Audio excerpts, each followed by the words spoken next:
ఆత్మలో వర్ధిల్లుట. అనుదిన ధ్యానమాలిక. రచన డాక్టర్ ఇ. Stanley Jones. అనువాదం డాక్టర్ ఎ. సురత్నం బాసిమల్ల. 7వ వారము 3వ రోజు. మత్తయి 6వ అధ్యాయము 25 నుండి 29 వచనములు. నీ చింతలను ఛేదించుము. 8 జీవితములోని భయాలను, ఆందోళనలను ఏ రోజు కారోజు ఎదుర్కొనుము. ఈ వైఖరిని యేసుక్రీస్తు ప్రబోధించాడు. రేపటిని గూర్చి చింతింపకుడి. రేపటి దినము దాని సంగతులను గూర్చి చింతించును. ఏనాటి కీడు ఆనాటికి చాలును. మత్తయి 6:34.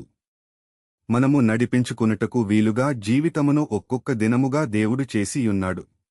భవిష్యత్తు అంతా మనమీద మోపబడిందనుకోండి, మనము భరించలేము కనుక జ్ఞానవంతుడైన దేవుడు మనము మన జీవితములను నడుపుకొను రీతిగా జీవితాన్ని దినంగా చేసియున్నాడు.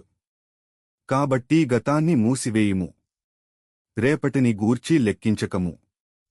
ఈ రోజు సంగతులను ఈ రోజే చూడుము. నిన్నటి చింతలు, రేపటి చింతలను గూర్చి తలస్తే ఇవన్నీ కలిసి ఈ రోజు ఆత్మకు భారంగా పరిణమిస్తాయి.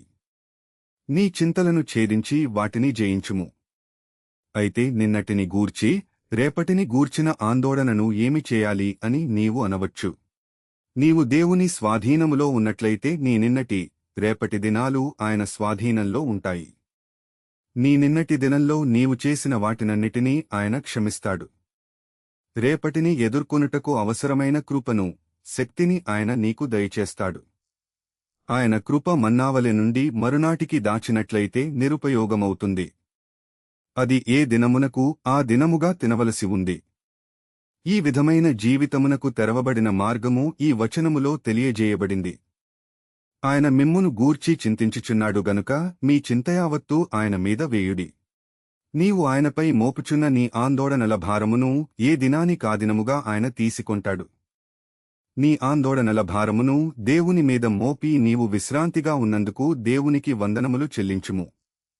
దేవుడు దినదినము నీ భారమును మోయిచున్నారు.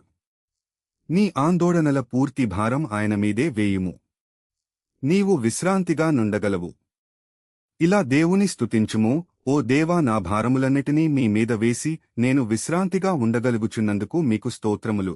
ఈ భాగము డాక్టర్ ఇ. స్టాన్లీ జోన్స్ రచించిన అనుదిన ధ్యానమాలిక ఆత్మలో వర్ధిల్లుట నుండి సేకరించబడినది.